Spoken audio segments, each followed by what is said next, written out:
TC, great gift. Wait a minute. Wrong hat. Oh, how many hats you wear. Ahem. Oh, boy. Ahem. Oh, boy. Wow, shaking it out. Gotta put on my Bet Parks hat. Nice. What do you think? You look great. Yeah? It's a good one. What's the deal with leaving, like I left the decal on my Bet Parks hat to be hip and cool. Is that hip and cool? Well, I noticed that when the if president... If that's hip and cool, I'm not hip and cool. I noticed that when the president was on Nantucket, did I get that right? Yeah, it's an island. So he went to the firehouse and they gave him a hat and he left the decal on. When did this become a thing? Like well, you leave, okay. Like here's my Smerconish. Hang on. Is the president who you're referring to when you say hip and cool? Well, he was trying to be hip and cool. Like, here's my Smerconish.com merch hat. Should I don't even think we have decals. It didn't come with a decal. Should we get decals made? Yes, for sure. You think? Let's get on that. So if you need a Christmas gift idea for moi, how about some tickets at Parks Casino and Sportsbook, the #1 casino in Pennsylvania, the only casino and sportsbook I recommend. Concerts, dining, action, excitement, just announced, big and rich. Which of those would you rather be? It depends how big. Excuse me? What? Comic Kathleen Madigan, whack, whack. Deep Purple, comic J.R. de Guzman. Gin Blossoms, that's your band. Both. You're there for the blossoms. I'm there for the gin. Opposite. Plus, watch and wager on pro football or the soccer matches. The soccer matches at the Parks Sportsbook. Dine at the award-winning Parks Casino restaurants. Visit parkscasino.com for tickets and all the details. Got to be 21 or older. Gambling problem? Call 1-800-GAMBLER. Time now for the headlines from Smerconish.com. The newsletter. See, I'm wearing another hat now. I see that. Fantastic. Big news. Big news. Big news. Big news. The privacy-conscious couple has now spoken. They are so privacy-conscious that given anywhere on the planet that they could live, they chose the location with more TV cameras and paparazzi per capita than any other place on planet Earth. Megan, where should we go to avoid the paparazzi? And she says, I know, we'll live next to Oprah in Montecito, California. Okay, they really wanted to escape the clutches of the media. How many times do I have to tell you? They're not trying to, quote, escape the clutches of the media. They're trying to control the media. They're trying to not have it be as intrusive as it was. And so now they're somewhere where they're controlling their own narrative. That's the whole point of this. Surely you jest. No, that's the whole point of this Netflix series, is that they're controlling the message. The whole thing was a setup. We now know. I haven't watched 6 episodes. Oh, geez. 100 mil. 3 have just dropped. Right. And what do we learn? We learn that on the day he flees his royal duties at gunpoint, he's in the VIP lounge. By the way, I would love to see the Windsor Suite at Heathrow. Mm-hmm. Like I've been to Heathrow many times. Yeah, you haven't been in the Windsor Suite. I need to get to the Windsor Suite. Clearly. That's a bucket. Right. That is a bucket list. Maybe you should be nicer to the royals. Well, I am right now. Okay. Which royals? The real ones. So, according to the Daily Mail, so it has to be accurate. Right, for sure. In the Netflix series, he is filming himself or handing his phone to someone filming him on the very day he has fled his royal duties. Does that not make you feel better? Like they knew what they were doing. And she apparently has like a towel wrapped around her head. She's back in Toronto, and now the camera shifts to her, and she says, I don't know where to begin. The point is, this was 6 months before the Netflix deal. So they always had it in mind that what they were going to do is flee and put together a TV show and ring the register. What is wrong with that? What do you find objectionable about that? Well, it's totally at odds with a couple that is privacy conscious. This from a man who filmed an entire special without an audience, without a market, because he knew there would be interest in it. maybe you should consider didn't flee my royal responsibilities. That is a good idea. My DNA didn't mandate that I fulfill my royal responsibilities for God and country. Oh boy. Okay. Are we finished? I'm finished. So what do we know about this series beyond that so far? Will you be watching it tonight? Tonight, no. But will I? I'm gonna have to. I mean, I'm gonna have to for the show. We have to, just to be able to talk about it. Can I make one other observation about this of Sure. what I don't like? What I don't like are I don't like all the race and allegations of racism that surround it. She says that she was never treated like a black woman until she went to England. By the way, in all seriousness, because I do have fun just like pushing your buttons on this subject, but it's okay, I think, to be disagreeable with the Sussexes without being a racist. Everything is like, oh, you must be a racist because you don't like Meghan. Wait. I completely agree with that. Oh, thank you. But I also don't think you can say that there's no racism involved, right? I don't know. It can be an like and. I don't know. Like somebody you can not like the Sussexes Harry, and not be racist, and there can be racism. Harry says apparently, because we've not watched it, this all just popped. Harry says apparently that there's a huge level of unconscious bias. I'll bet that's true. Apparently somebody like the Earl of Sussex or someone Tofurkey, I don't know, showed up wearing a brooch. What's wrong with keep talking. Go ahead. There was something wrong with what's the word? Brioche. Now I'm hungry. I'd like a brioche, please. It's brooch. A brooch. It is BROOCH. Brooch. Are there canon family heirlooms that are in the Brooch family? Sure. Yes. There are. Yes. With the oil paintings. Like Helen has one. With the oil paintings and the family crest. Mm-hmm. Yes. It was Walter B. Cannon's Brooch. It was definitely Walter B.'s coat of arms. Right. All right. Anyway, they're making a lot of news today. Is there anything else we want to say about them? Well, I just, the whole thing, like, oh, look, TC. Bob, people on, first of all, people on YouTube are saying it's pronounced brooch. I think that's right. Right. Thank you, Bob. Thank you, Bob. Pete. Bob. We appreciate you The both. bottom line is this. The country wasn't big enough for both. You want to know what I really think? Do you want to know what I really think? I should put on my Bet Parks hat and distance myself from the Smerconish brand as I make this observation. If you're distancing yourself, do not say what you really think. Just stop. The real deal here is that she gets over there. Oh, here we go. She gets over there. And she sizes up the situation, and I'm just going to tell you, she takes one look at Kate. Kate's like the total package. Okay. And she's like, this island is not big enough for both of us.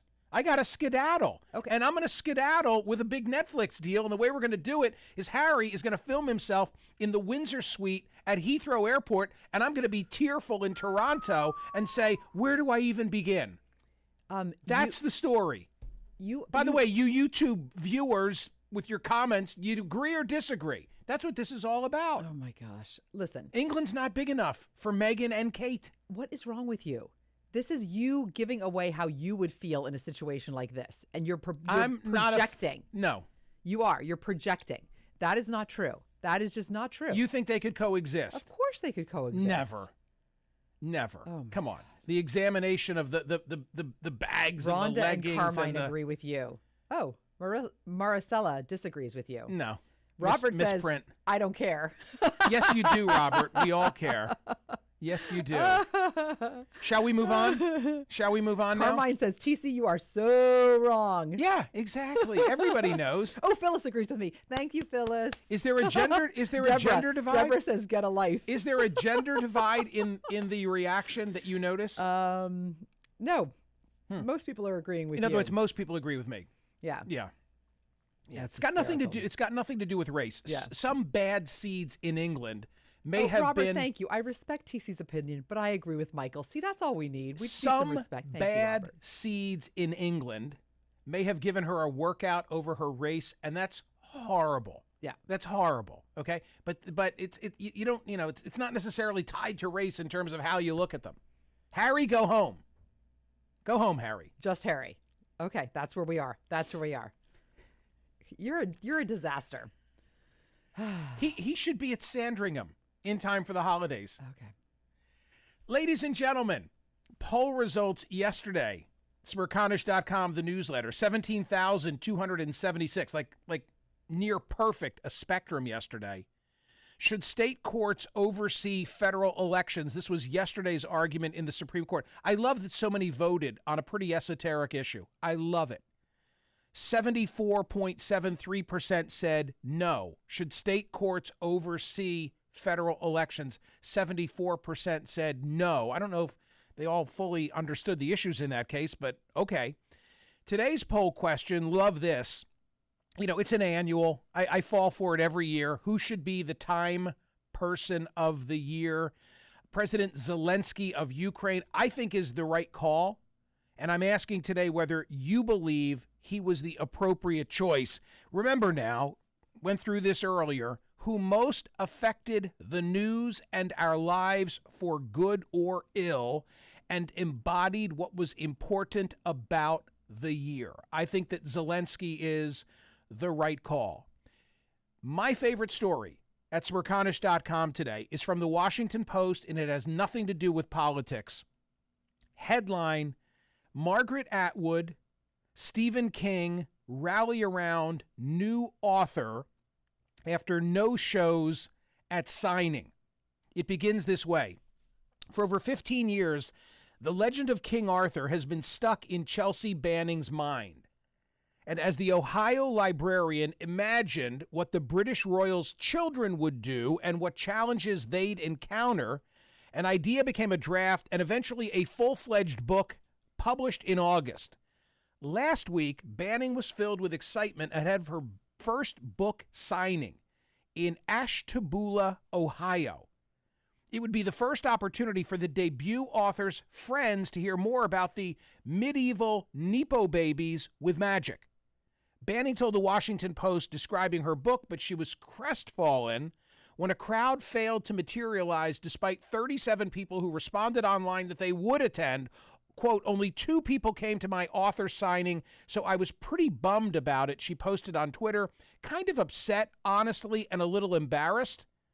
The fantasy author didn't feel down for too long, however, as superstar authors swiftly chimed in to share memories of their own book signings that had flopped, illustrating how it can be a long road to success and to filling up rooms. Quote, join the club, wrote The Handmaid's Tale author Margaret Atwood in response to Banning.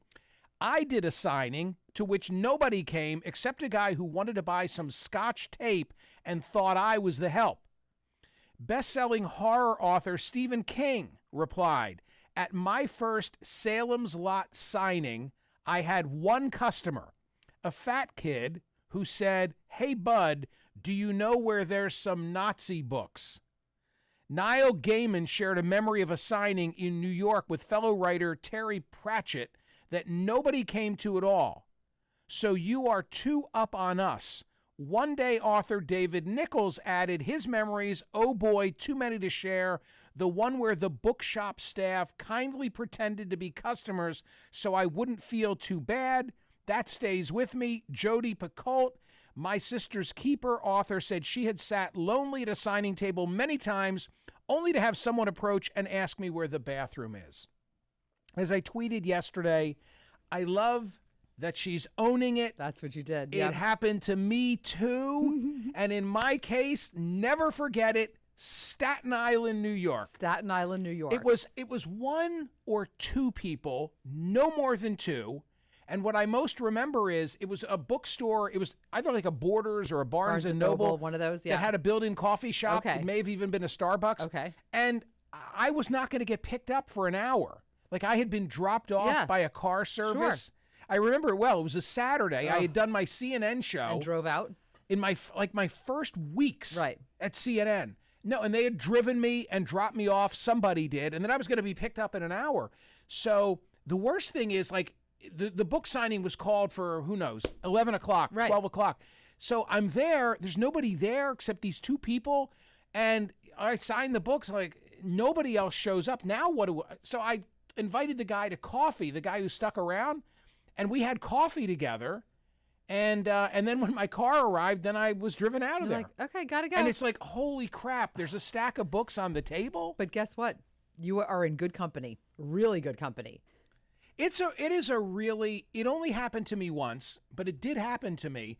But I know the feeling of driving or being driven Right. to a bookstore. Right. And you have no idea. Yeah. No idea. None. And I've had some sensational live book signing I've been there events for some of them. when none better than when I co-authored Yeah. Maureen Faulkner's memoir. And let's be fair, people were mostly there for her, not for me, and that's fine. That was Murdered by Mumia. But those were book signings that lasted hours. They were special. And extended way the hell out the door. It was crazy. Crazy. It would be a crowd outside waiting to get Insane. in when we pulled up. Insane. Yeah. But I always enjoyed the book signings of going into a Yeah. small bookstore and maybe having 50 or 100 people. Right. And being able to interact with them and Right. answer questions and so forth. All different ages. You know, I always remember that. Yeah. But I've still got that pit in my stomach from Staten Island. Well, I mean, but everybody shares it. That's Yeah. the beauty of Yeah. this. This is, by the way, this is an example of social media doing something for the good. Right. Raising someone up, raising a lot of people up. So not just that author was raised up, but you were raised up as an author that had that experience too. So bravo. But TC, I have to say this. I'm comfortable in discussing this now. Right. I was unwilling, did not have the courage to do what Chelsea Banning did, because at the time, I'm sure I didn't discuss it. Right. I'm sure I didn't come on radio, which I could have done, and said, holy crap, like nobody came to see me in Staten Island. I give her great, and now everybody's rallying around her because it's like, yeah, it happens to all of us. It's just the nature. Hopefully she'll sell a few more of Crowns and Legends, which is her new book. But what I'm saying to you is, I'm sure she has. What I'm saying to you is, I regret not talking about it. that I didn't have the honesty, but I was so worried about the embarrassment at the time. I wish I had come on air. Right. Because I was on radio at the time and said, like, oh my God, I was so freaking embarrassed at this book signing. What else you got over there? Unbelievable. What are you doing? What you got? What's that? You want more headlines? Just one more. Maybe two more. Okay. Let me see. Which one do I want to How about the New York City paramedic? Oh, man. I talked about homelessness on CNN last Saturday, and Eric Adams taking a new approach with regard to New York City's massive homeless issue.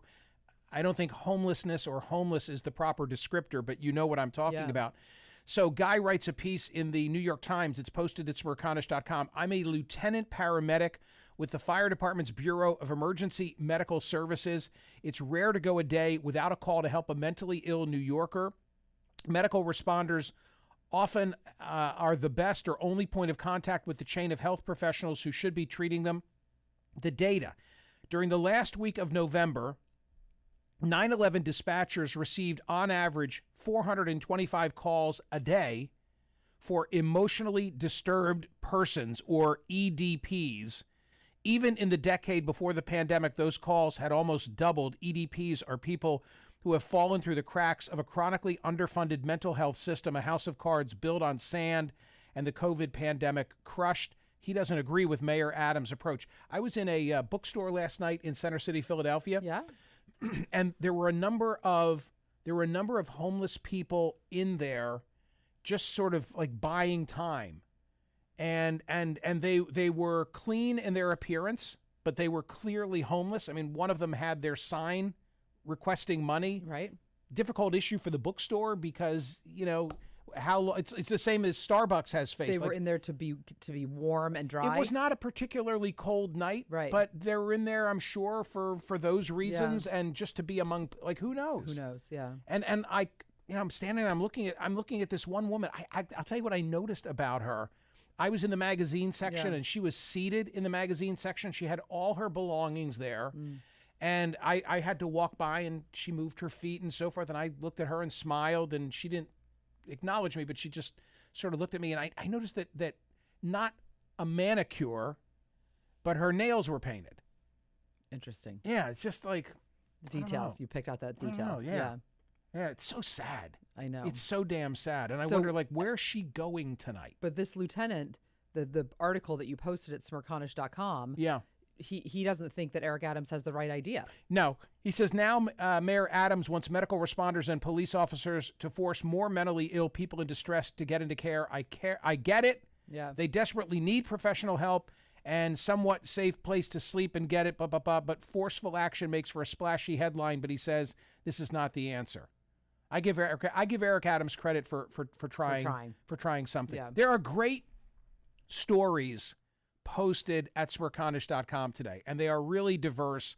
So we take a great deal of time to check them out, and I hope that you'll take the time to read them. I also want to mention Mary Elizabeth Elkerdy. I hope, Mary Elizabeth, that I'm pronouncing your name correctly, wrote a piece of exclusive content at Smerconish.com. Have you ever been ghosted by an employee?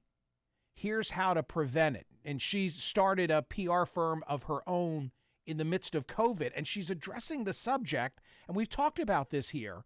You know how I've said a lot of employers, they're not concerned about a new hire showing up tomorrow. They're worried about that new hire showing up next week. And she offers you strategies as to how to deal with the ghosting employees of this era in which we're living. It's a good piece, and I thank her for it. All right. Have a wonderful day. Vote at Smerconish.com. Was Zelensky the proper person for Time 2022 Person of the Year? I think that he was. I think it was the right call. See ya.